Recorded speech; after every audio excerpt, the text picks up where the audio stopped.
Prêche pendant qu'il est encore temps. Prêche avant qu'il ne soit trop tard. Interpelle avant que la nuit ne tombe. Ne te tais point. Jésus-Christ revient bientôt. Mon frère, ma soeur. Jésus-Christ revient bientôt. Répentons-nous. Cherche le salut de ton âme. Pardonne à ceux à qui t'as fait du mal. Renonce et dépouille-toi du monde. Fais vite. Jésus-Christ revient bientôt. Réveille-toi. Jésus-Christ revient bientôt. Veille sur ta marche. Jésus-Christ revient bientôt. Sanctifie-toi. Hey!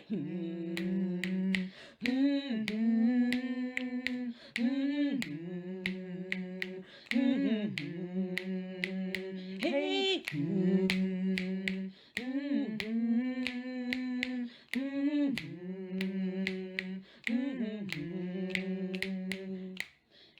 Et mon frère, je voudrais pas te voir en enfer, mais je veux qu'on soit ensemble au paradis.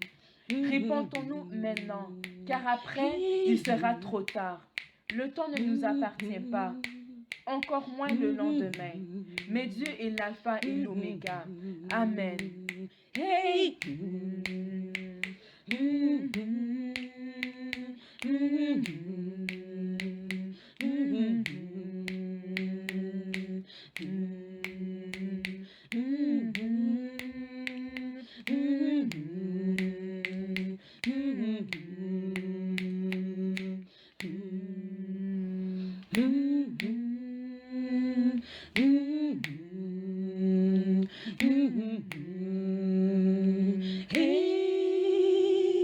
Jésus-Christ revient bientôt. Malheureusement, ceux qui dormiront en enfer. Malheureusement, ceux qui continuent à demeurer dans le péché iront en enfer. Continuez à dormir. Non, Jésus-Christ revient. Prêchons l'évangile. Vivons l'évangile. Vivons la vérité.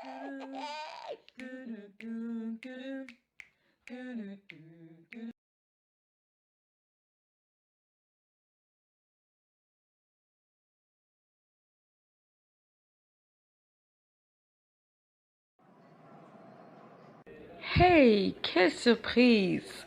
Abigail, la fille de Jésus. Mais ça fait longtemps. Qu'est-ce que tu fais là? Ah, ma vie, ça fait plaisir de te revoir. Moi, je reviens de la répétition à la chorale et j'étais juste passée me prendre quelque chose à grignoter. Est-ce que tu es pressé? Il faut absolument que je te partage ce que le Seigneur m'a révélé récemment.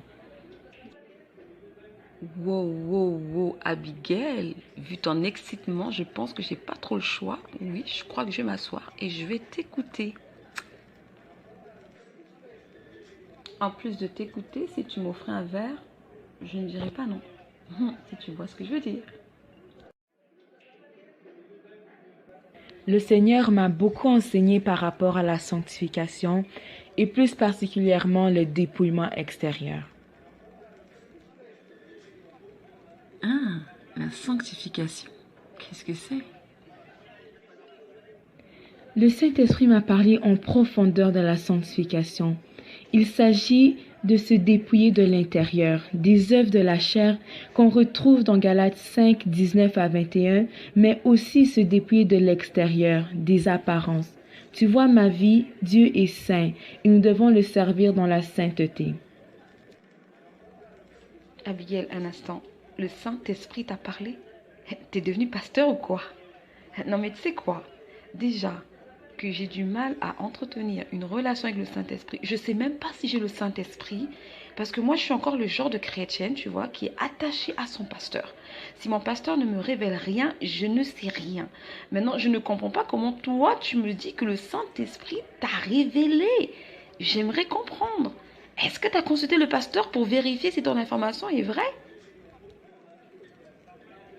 Tu vois ma vie, lorsqu'on reçoit Jésus-Christ, on reçoit également son Saint-Esprit. Tu devrais demander à ton pasteur qui prie pour toi pour que tu puisses recevoir le Saint-Esprit aussi. Le Saint-Esprit nous dirige dans toute la vérité et il nous emmène dans sa parole pour nous enseigner. Nous devons dépendre entièrement de lui. Je vais te partager un passage de la Bible. Dans 1 Corinthiens chapitre 6 verset 19, la Bible nous dit: Ne savez-vous pas que votre corps est le temple du Saint-Esprit qui est en vous, que vous avez reçu de Dieu et que vous ne vous appartenez point à vous-même? Amen. Tu vois, ma vie, notre corps ne nous appartient plus. Nous ne pouvons pas nous habiller comme nous voulons. Nous ne pouvons pas nous comporter comme nous voulons ou manger comme on veut. Mais dans toute chose que nous faisons, nous devons lui rendre la gloire. Alors, si je t'ai bien compris, tout ce que nous devons faire, c'est pour la gloire de Dieu. Nous, on n'a pas notre mot à dire. Donc, ça revient à dire que Dieu est un dictateur. J'ai plus de liberté. Tout ce que je fais, c'est que pour lui plaire à lui. Franchement, je n'ai jamais reçu ce genre d'enseignement. Vraiment, jamais. Abigail, dans quel genre d'église vas-tu? Je sais qu'on fréquente plus la même église, ça fait tellement longtemps, mais j'aimerais savoir parce que quand je te vois, je vois vraiment une transformation. Tu me parles, tu as maintenant des foulards sur la tête, et en plus, tu es naturel. C'est plus la Abigail que j'ai connue avant.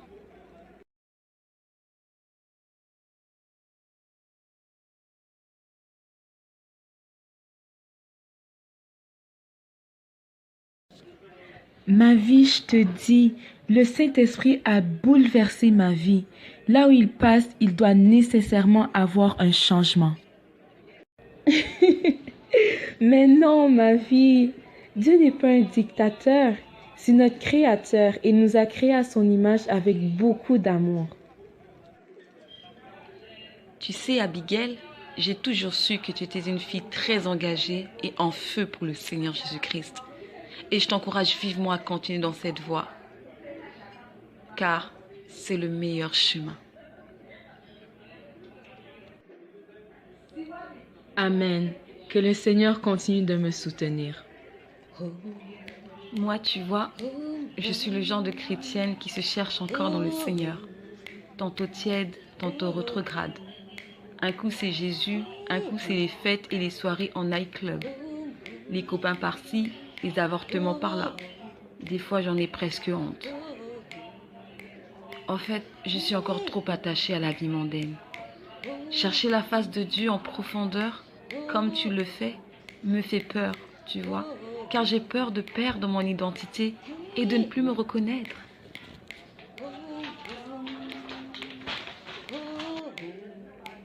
Absolument, ma vie. C'est là le problème. Beaucoup ont peur et ne veulent pas se laisser transformer par le Saint-Esprit.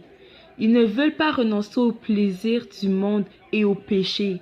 Mais la parole nous dit clairement, dans 1 Jean 2,15, vous n'aimez point le monde et les choses qui sont dans le monde. Si quelqu'un aime le monde, l'amour du Père n'est point en lui. Hélas, c'est la vérité. Vous connaîtrez la vérité et la vérité vous affranchira. C'est juste que nous ne voulons pas mettre la parole en pratique. Jésus-Christ revient bientôt! Si Marc 8,35 nous dit « Car celui qui voudra sauver sa vie la perdra. Mais celui qui perdra sa vie à cause de moi et de la bonne nouvelle la sauvera. » Ma vie, en tant que chrétien, nous avons un choix à faire. Soit nous acceptons de porter notre croix et suivre Jésus-Christ en empruntant le chemin étroit, soit nous prétendons être chrétiens, mais continuons de vivre comme des païens, et là, nous empruntons le chemin large et spacieux. Mais attention, car nos choix nous emmèneront soit au paradis, soit en enfer.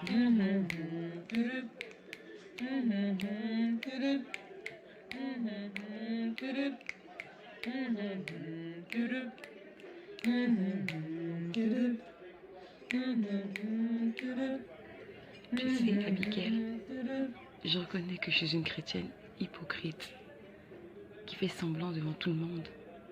Mais au fond de mon cœur, je sais que je suis égarée. Que Dieu ait pitié de moi parce que il va falloir que je fasse un choix. Parce que je me situe entre le monde et Jésus-Christ. Et avec tout ce que tu m'as dit, je ressens ce besoin que tu puisses prier pour moi.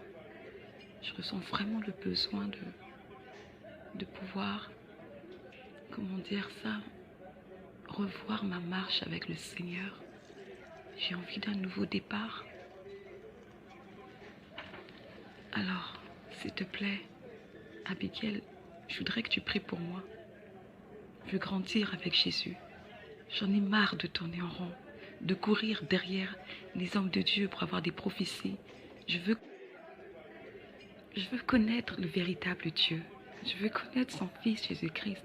Je veux que le Saint-Esprit me parle comme il te parle à toi. Enfin, je veux avoir une relation réelle avec le Seigneur, tu vois. Et depuis que tu me parles, c'est comme si je suis en train de m'examiner. C'est pas comme si je m'examine. Et je vois vraiment que ma marche n'est pas digne d'un enfant de Dieu. N'est pas digne d'une personne qui se dit appelée chrétienne. C'est pourquoi je suis convaincue que notre rencontre même n'est pas un hasard. Je pense que le Seigneur a permis que je vienne ici, qu'on se rencontre pour que tu me parles, que tu m'interpelles. Oui, je pense que le temps de ma délivrance est arrivé. Dieu m'aime et il veut me délivrer. Dieu m'aime et il veut me voir marcher dans ses voies dignement. Oh, merci Seigneur pour ta grâce. Merci. Jésus-Christ revient bientôt.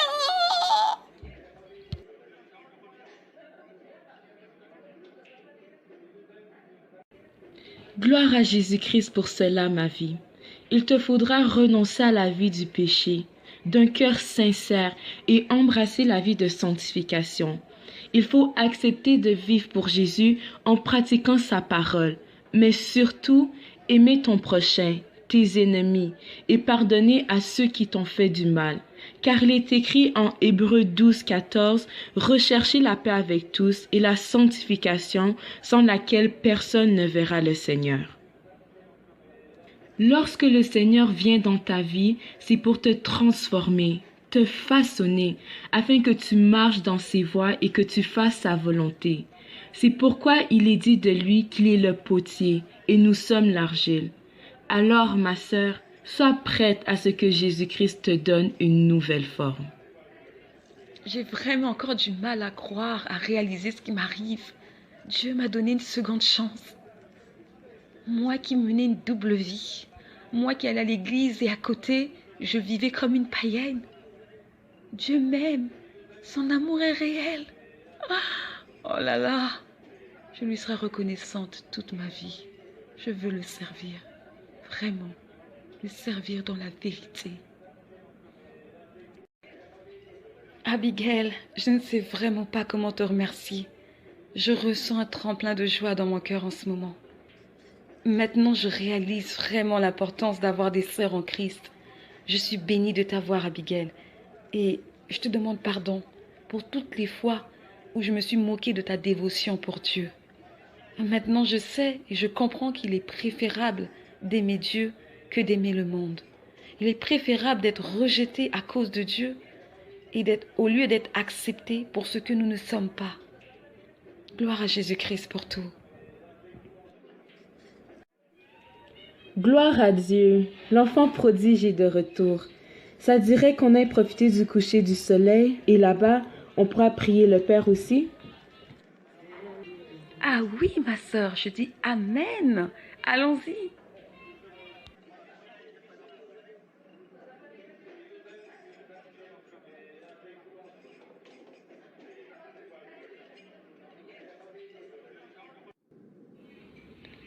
Alors, prête pour la prière?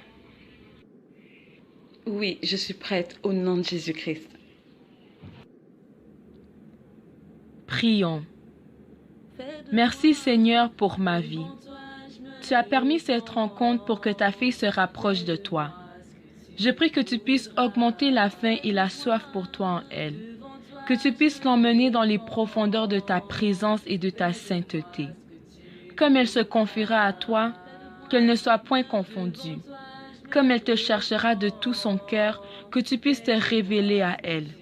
Sois son berger. Conduis-la vers les eaux paisibles.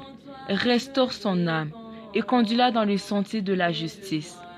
Que sa vie devienne un témoignage pour la jeunesse. On voit des gens qui la pousseront à te servir et à te craindre. Soutiens-la en toutes choses. Merci pour toutes les choses que tu as fait dans sa vie, pour ce que tu es en train de faire et pour tout ce que tu feras en elle. Au nom de Jésus-Christ, Amen. On t'aime, Jésus. Alléluia!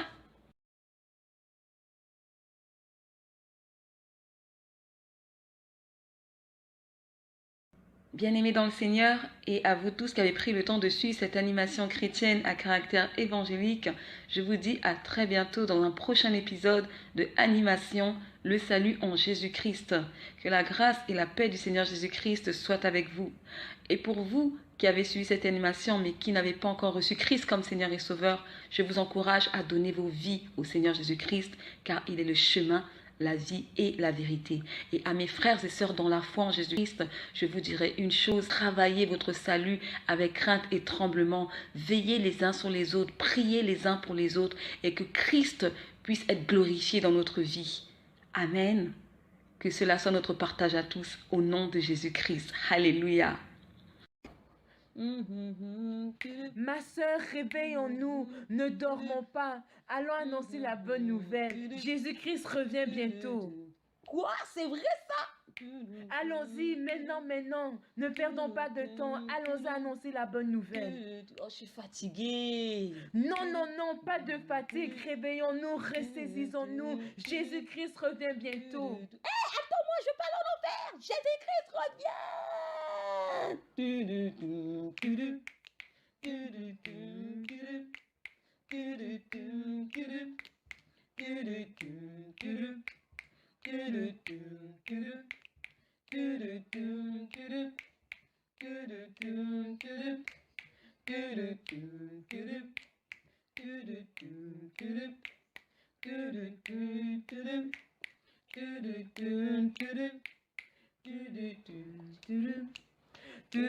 Malheureusement, ceux qui dormiront en enfer. Malheureusement, ceux qui continuent à demeurer dans le péché iront en enfer. Continuez à dormir. Non, Jésus-Christ revient. Prêchons l'évangile. Vivons l'évangile. Vivons la vérité.